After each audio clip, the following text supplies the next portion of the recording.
The transport ship shook as it entered the massive docking bay. John Morrison gripped the metal bench beneath him and tried to ignore the burning in his stomach.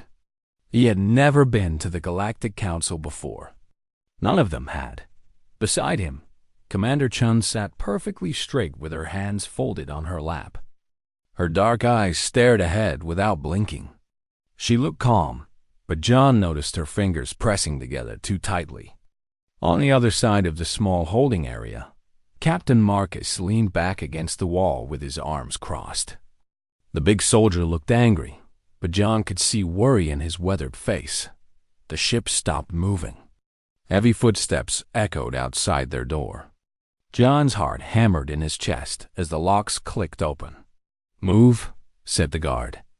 The alien was twice as tall as any human, with 4 arms and skin that looked like polished metal.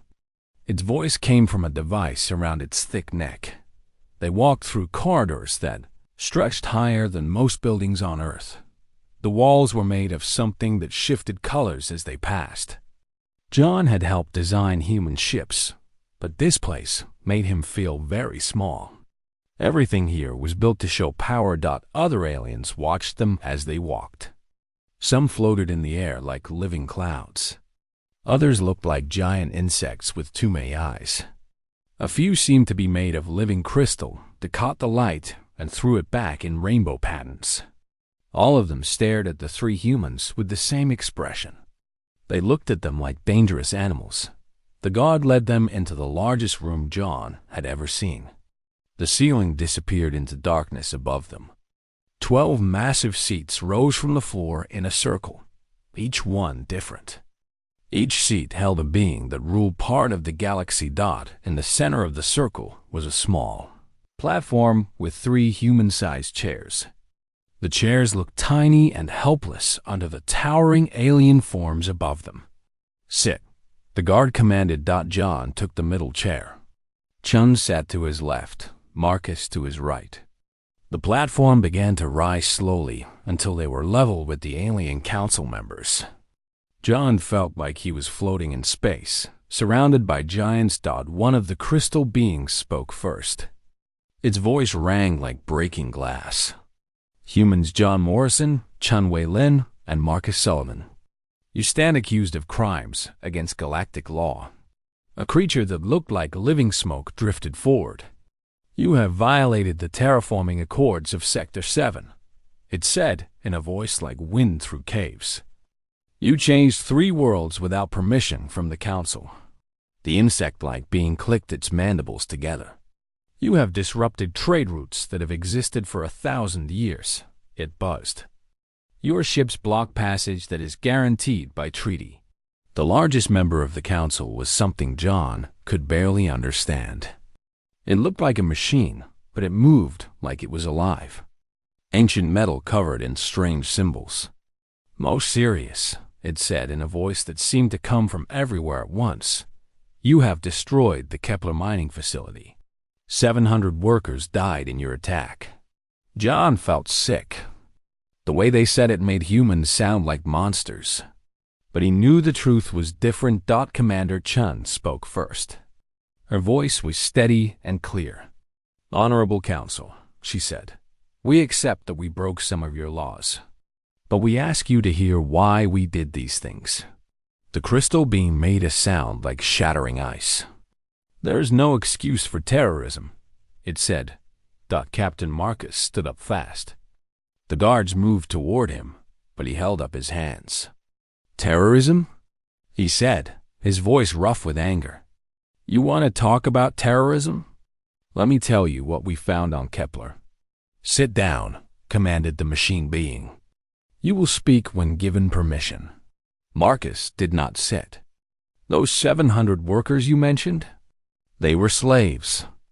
Children, mostly. From worlds that could not fight back.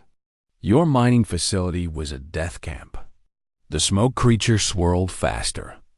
"Lies," it hissed. The Kepler facility was a legal operation. The workers were volunteers. John's hands shook as he remembered what they had found on that planet. Cages. Tiny beings who had never seen sunlight. Children who had been born in those mines and worked until they died. Volunteers, John said quietly, then louder. Volunteers who were chained to their machines. Volunteers who had numbers burned into their skin. Volunteers who begged us to save them. The insect being's many eyes focused on John. You are a civilian engineer, it buzzed. What would you know of military operations? I know what I saw, John said. I helped build the ships that carried those children to safety. I saw them cry when they felt real air for the first time. I saw them afraid of food because they had never had enough to eat. Commander Chen stood slowly. The terraforming projects were not attacks on your authority, she said. They were refugee camps. When we found planets where the local population was dying because their world was being poisoned by mining, we helped them.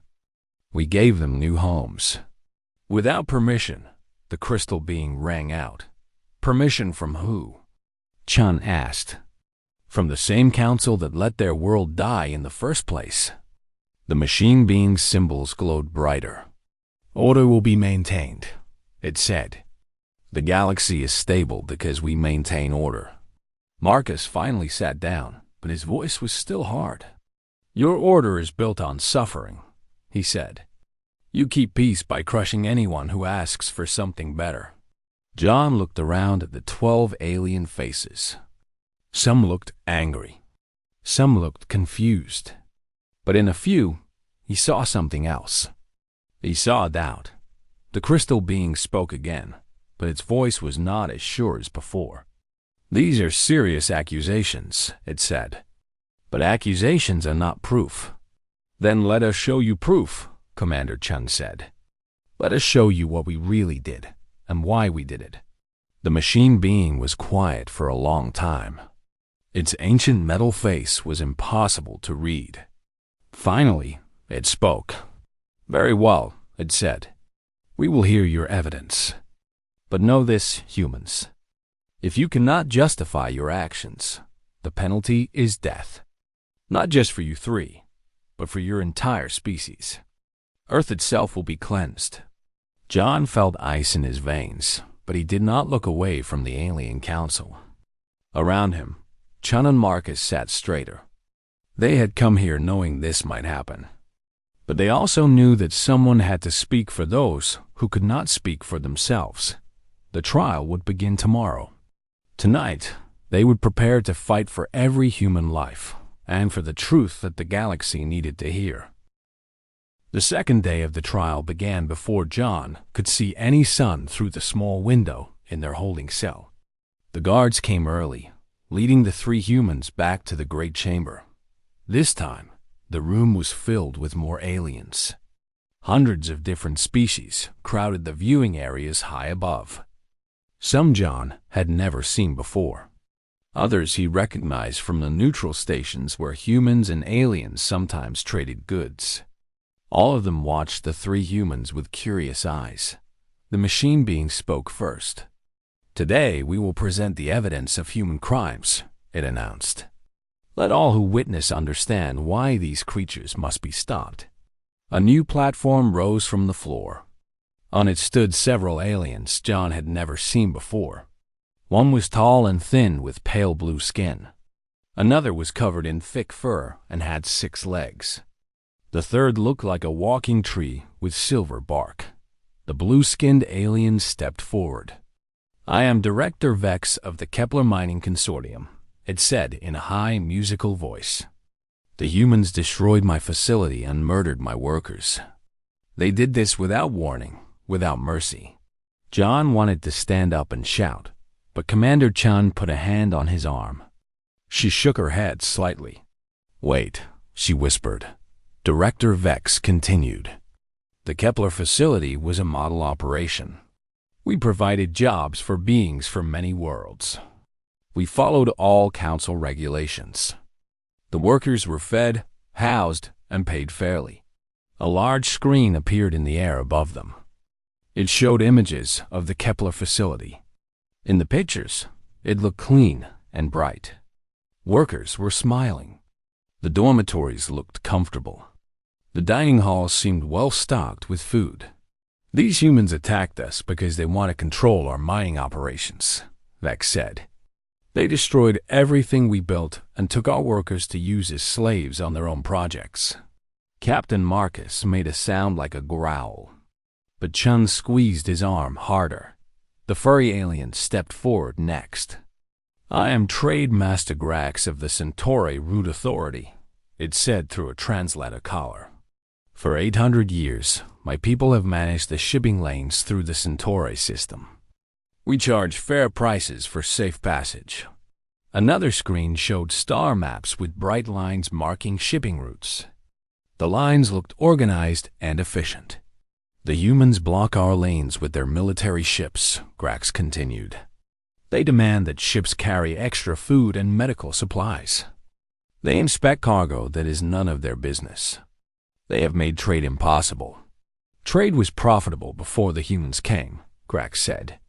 Now my ships sit empty while human vessels carry goods for free.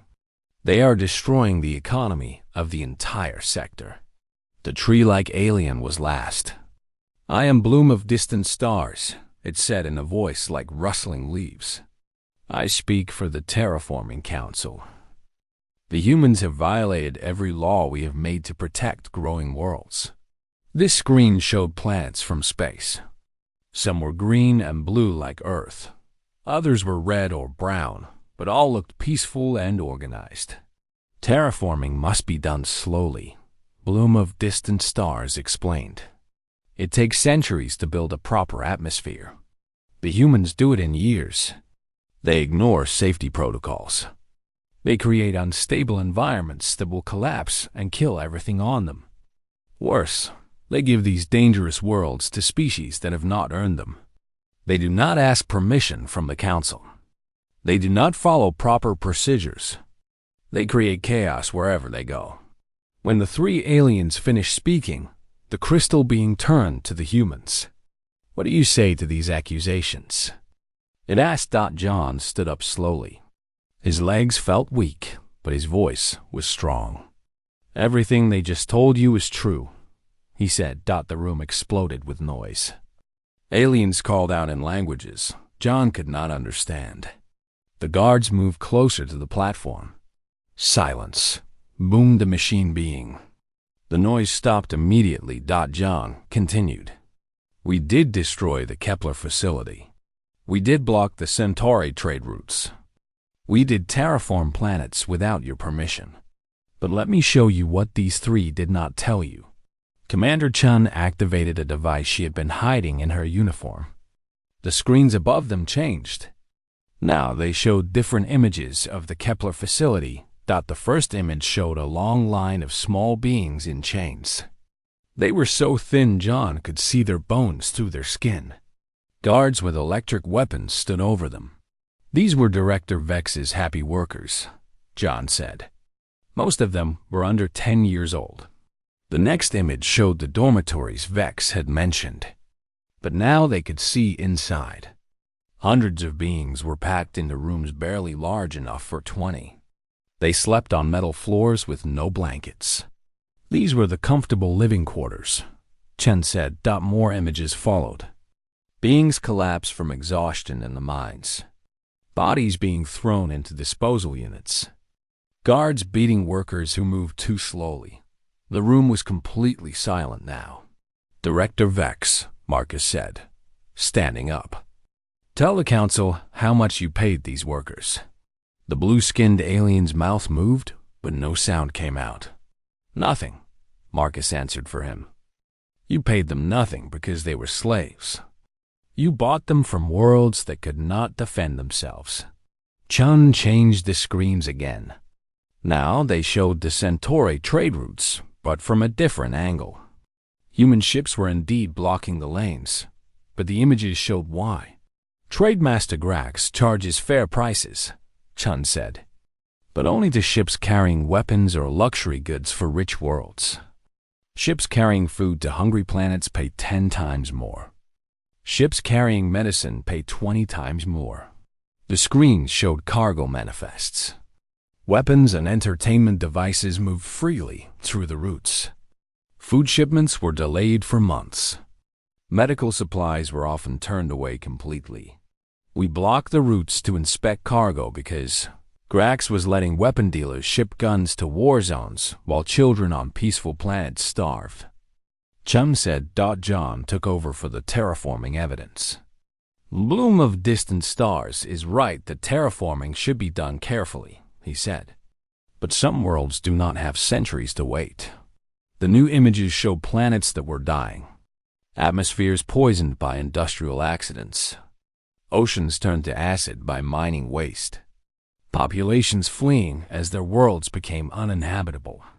The Terraforming Council had these species on waiting lists, John said.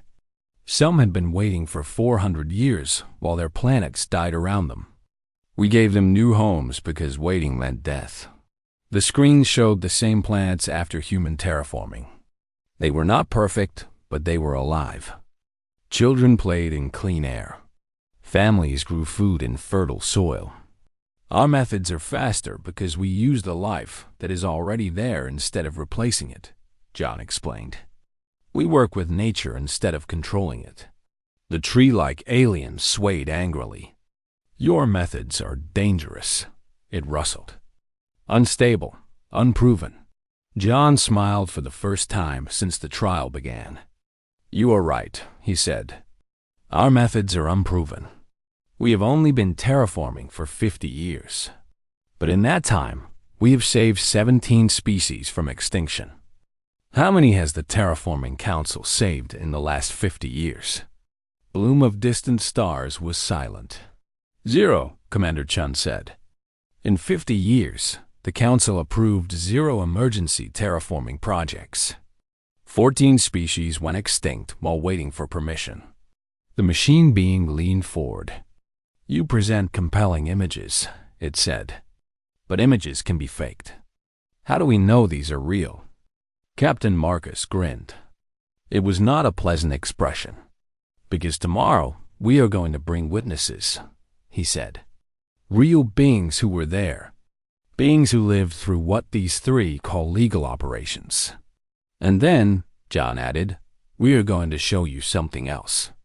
We are going to show you what the galaxy looks like when people are free to help each other instead of asking permission first. The crystal being made its shattering sound again. But this time, it sounded uncertain. The trial was far from over. The third day started differently. John woke to alarms blaring throughout the station. Red lights flashed in their cell, and the walls vibrated with some kind of emergency. A guard rushed to their door, speaking rapidly in its own language to another guard.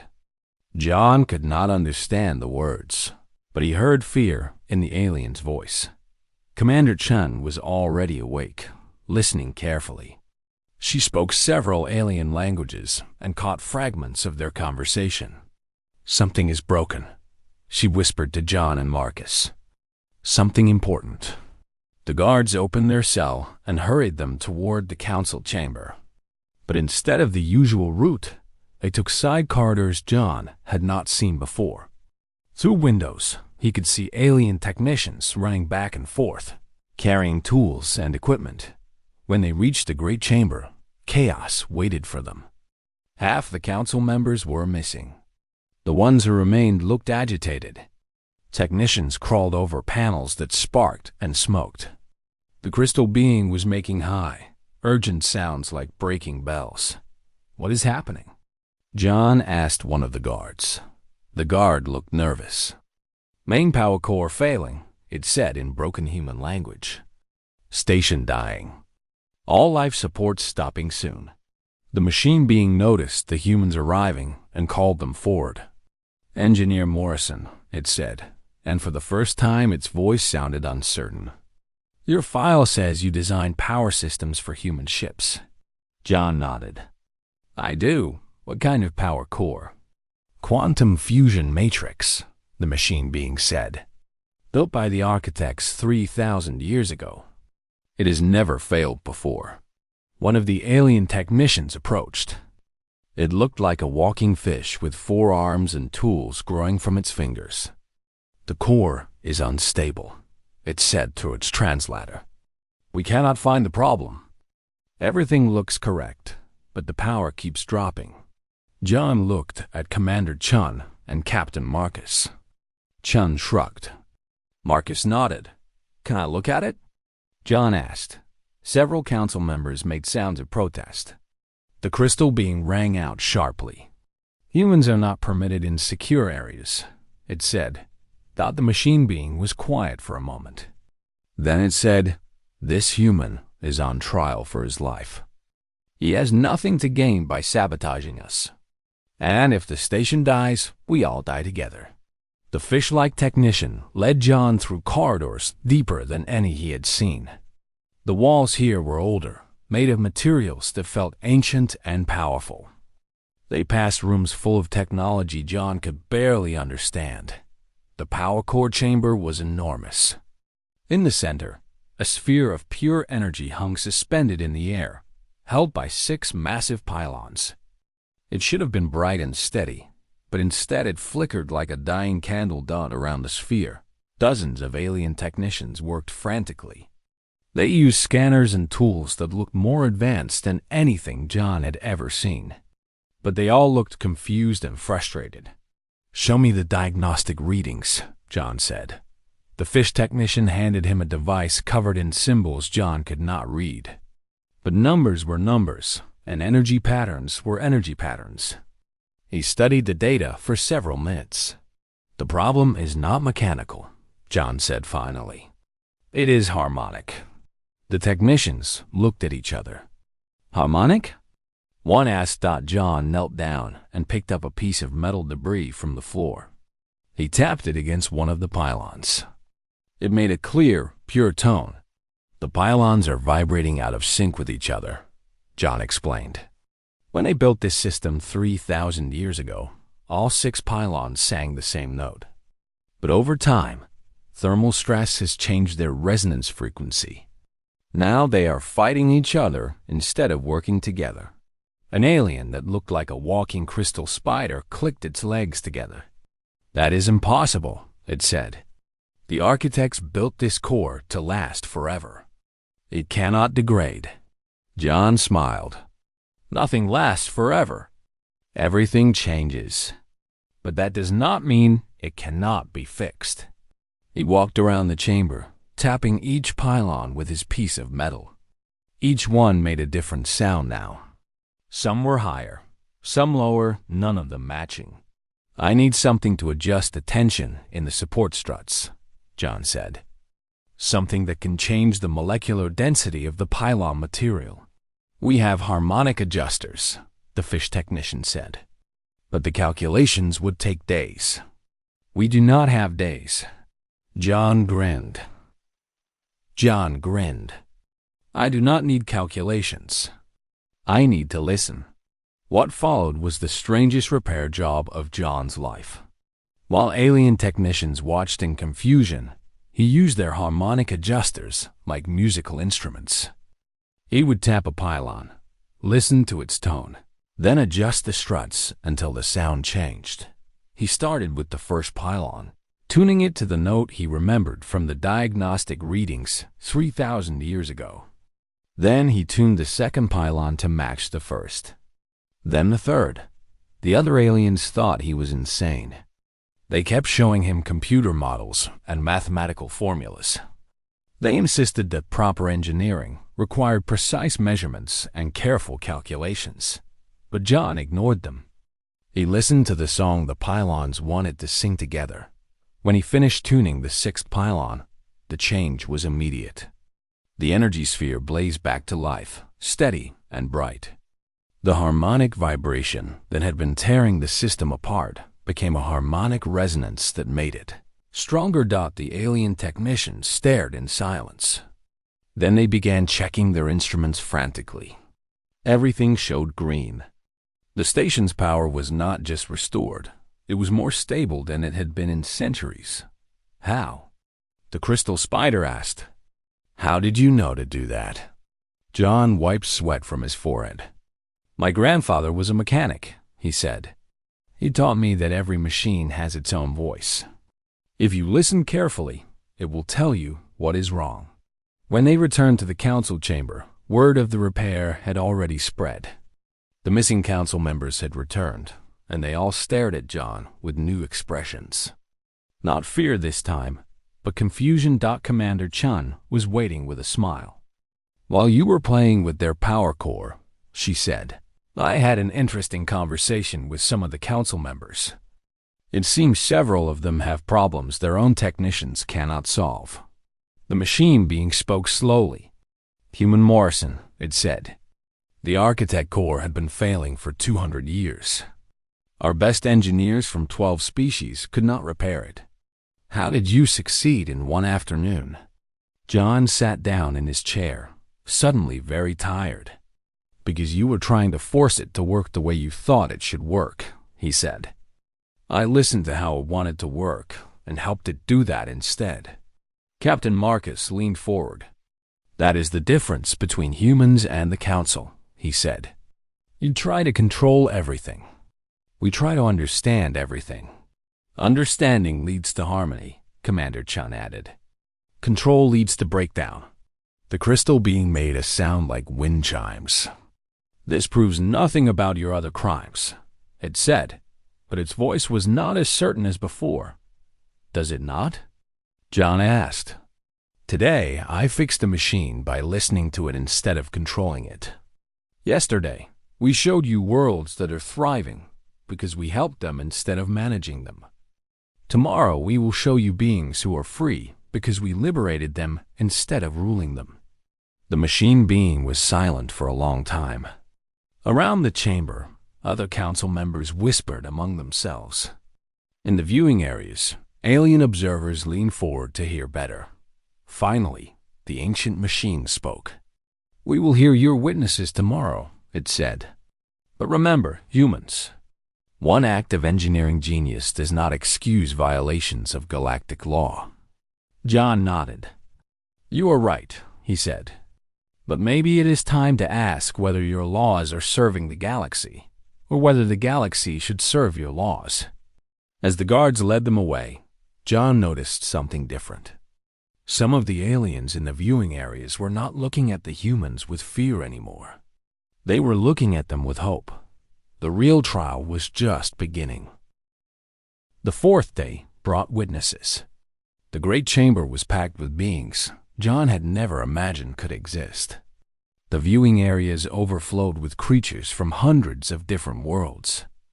Some had come from across the galaxy to be here.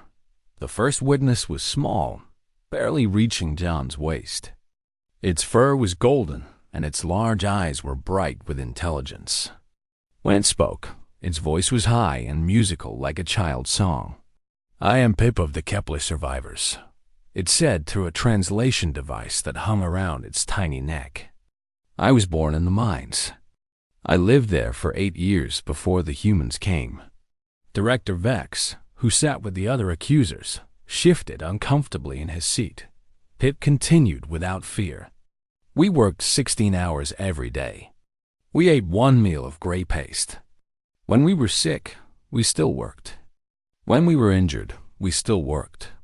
When we collapsed, they dragged us back to the tunnels. The small being turned to look directly at the council. I never saw the sky until the humans broke our chains. I never felt clean water until they carried me to their ship. I never knew I could choose what to do with my time until they taught me that I was free. The crystal being made its shattering sound. Child, it said, and its voice was almost gentle. Do you understand that Director Vex provided jobs for your people? Without the mines, you would have had no way to survive. Pip's large eyes blinked slowly. Honored Crystal One, the small being said. With respect, that is not true. Before the mines came to our world, we grew food and made art and raised our children. We were poor, but we were free. Director Vex came with ships and weapons, Pip continued. He said our planet belonged to the Galactic Council now. He said we could work for him or die.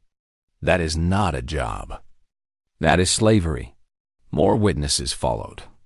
A tall, thin being from the Centauri trade routes told how Grax's company had blocked medical supplies from reaching their plague-stricken world for 6 months because they could not afford the fees. Thousands had died while life-saving medicine sat in cargo holds. Thousands had died while life-saving medicine sat in cargo hold. Family of plant-like beings from one of the terraformed worlds showed pictures of their old planet. The images made John's stomach turn. Dead soil stretched to the horizon. Poisoned water bubbled with toxic foam. The sky was the color of rust and blood. The terraforming council said we must wait our turn. The eldest plant being rustled. They said proper terraforming takes 300 years.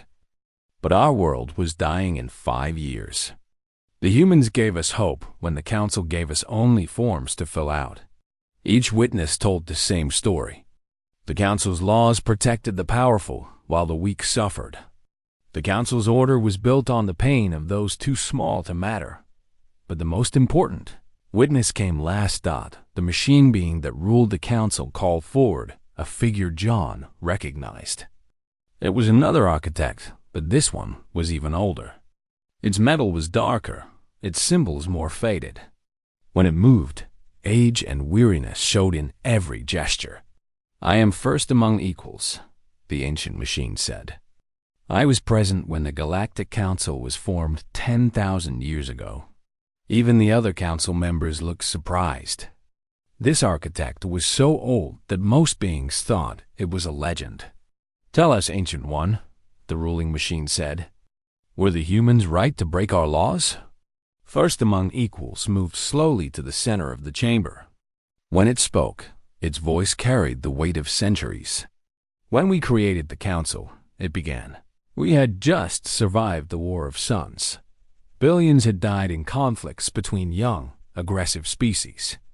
We formed the council to prevent such wars from happening again." The ancient machine turned to look at the three humans. "We created laws to maintain peace.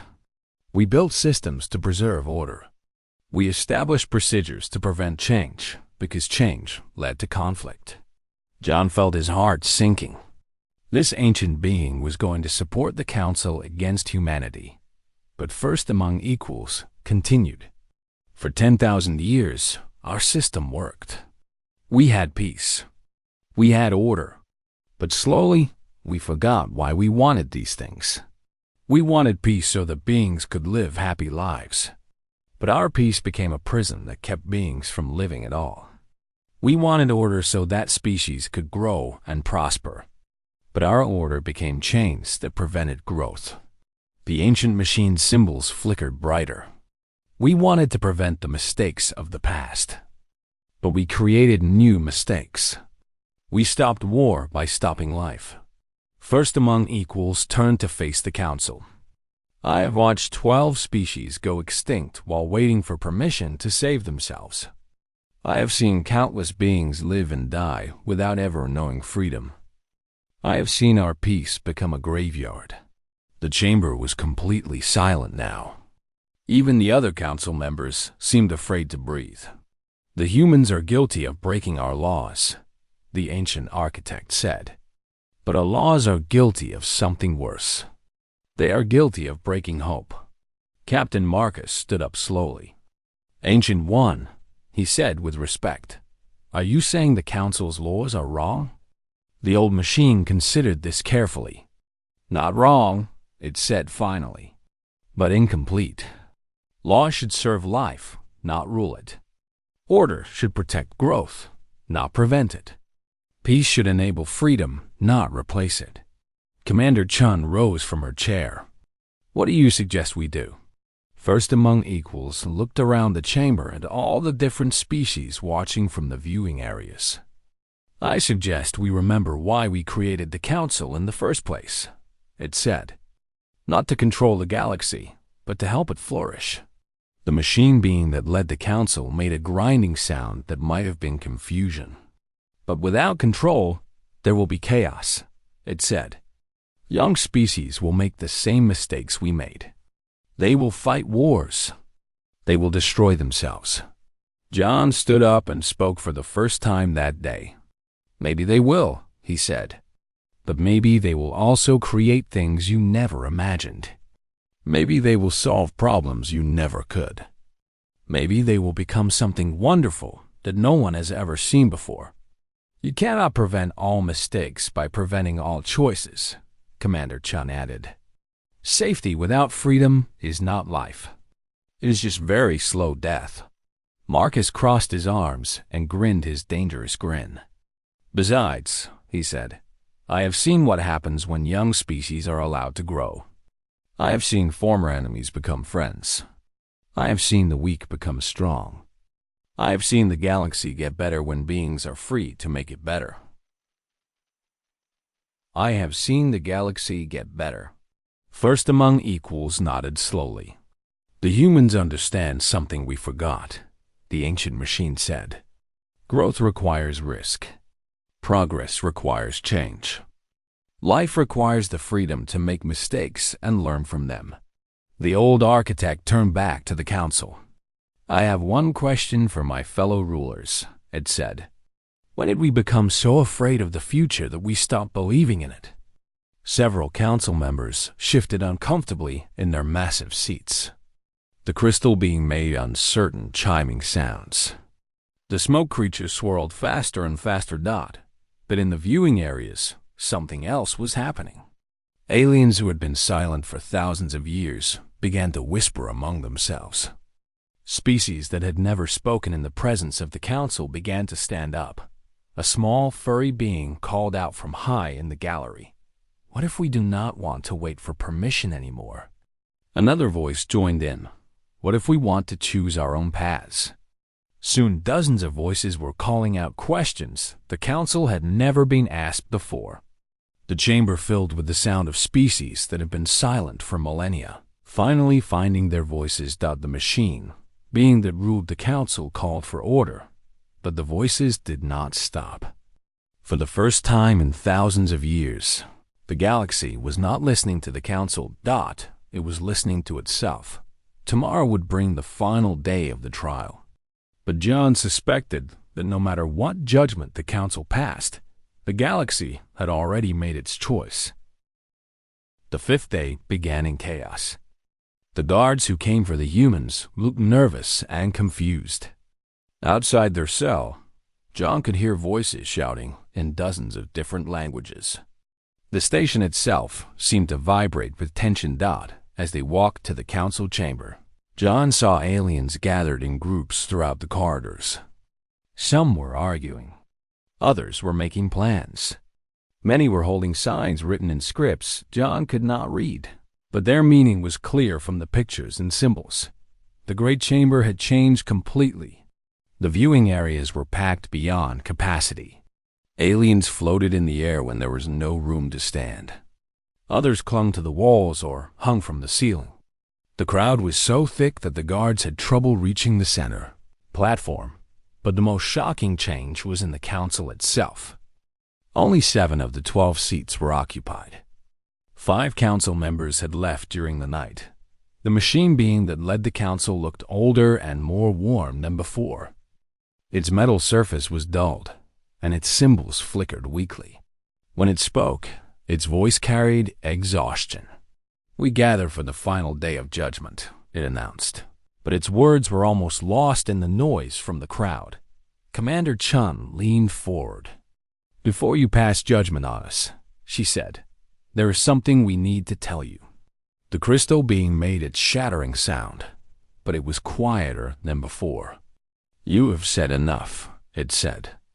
Today we decide your fate. John stood up. Our fate was decided the moment we chose to act, he said. But the galaxy's fate is still being decided right now.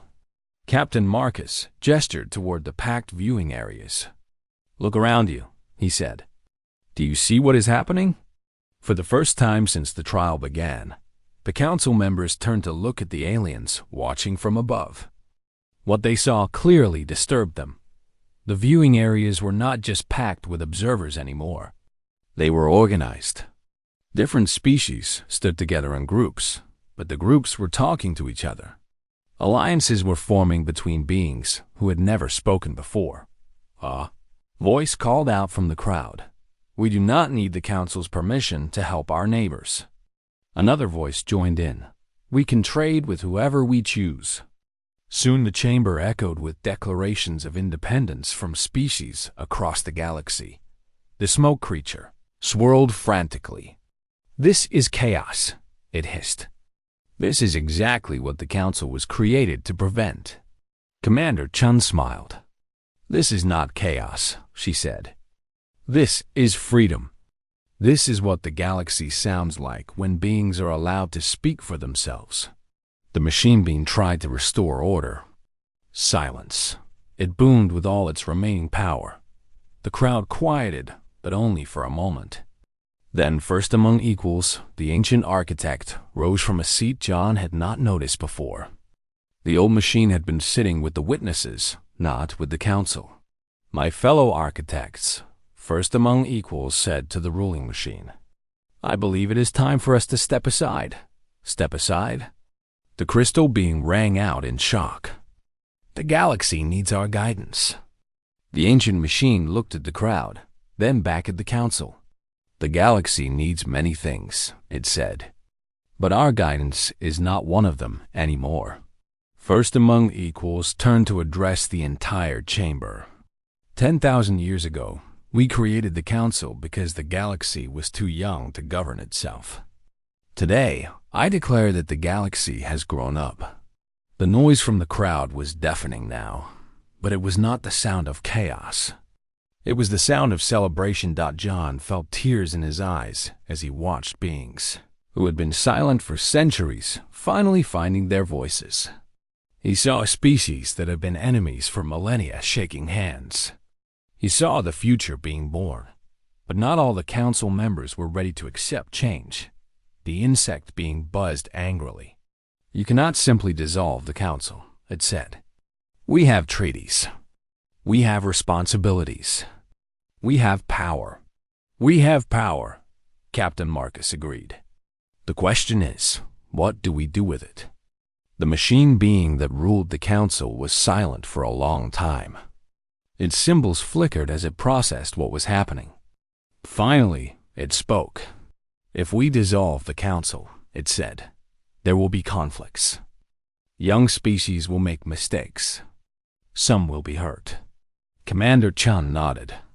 "Yes," she said. "Some will be hurt. Some will fail. Some will make terrible mistakes. But some will also create wonders beyond imagining. Some will solve problems we never could. Some will become something beautiful that no one has ever seen before. That is the price of freedom," John added. "It comes with risk. But the alternative is not safety. The alternative is death by stagnation."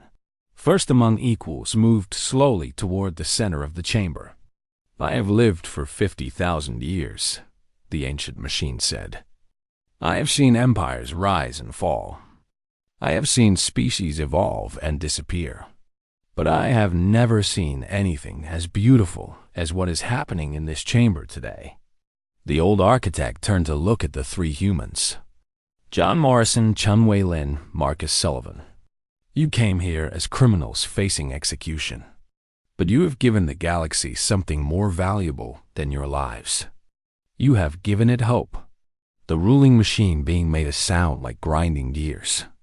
"The humans are still guilty of breaking our laws," it said. "Yes," first among equals agreed. "And I am grateful they did." The ancient architect addressed the crowd. "I hereby resign from the Galactic Council," it announced. "Not in shame, but in celebration. Our work here is done." One by one, other council members stood to speak. Some resigned immediately. Others protested. The crystal being shattered its farewell before floating away. The smoke creature simply dispersed. In the end, only 3 council members remained in their seats, looking lost and confused, but the crowd was no longer paying attention to them. The real power in the chamber had shifted to the viewing areas, where hundreds of species were making plans for a future they would build together. John watched as the small golden being called Pip approached the platform. The former slave looked up at the three humans with bright, intelligent eyes. "What happens now?" Pip asked. Commander Chen knelt down to speak at the small being's level. "Now you decide," she said. "You and everyone else in this chamber. The humans do not want to rule the galaxy. We want to see what you will do when you are free to choose." Captain Marcus grinned his fierce grin. "Though if you need help dealing with bullies or rescuing people who are trapped, you know where to find us." John looked around the chamber one last time. The massive seats where the council had ruled for 10,000 years were almost empty now. But the viewing areas were full of beings making their own choices, forming their own alliances, planning their own futures. It was not perfect. It would not be safe. There would be conflicts and mistakes and failures, but it would be alive. 3 months later, John Morrison stood on the observation deck of a human exploration ship, watching a planet that had been dead for 1,000 years come back to life. The terraforming was a joint project between humans and 7 other species, each contributing their own knowledge and skills. Commander Chen was on a station in the Centauri system, helping former enemies negotiate their first free trade agreement. The talks were loud and messy and wonderful. Captain Marcus was training young beings from dozens of worlds in the art of liberation. His students were eager to free the slaves that still existed in the dark corners of the galaxy. The humans had been acquitted of all charges, not because they were innocent, but because the laws they had broken no longer existed. The Galactic Council was officially dissolved. In its place, a loose confederation of free species worked together by choice instead of compulsion. It was not a perfect galaxy, but it was a free one. And for the first time in 10,000 years, it was growing.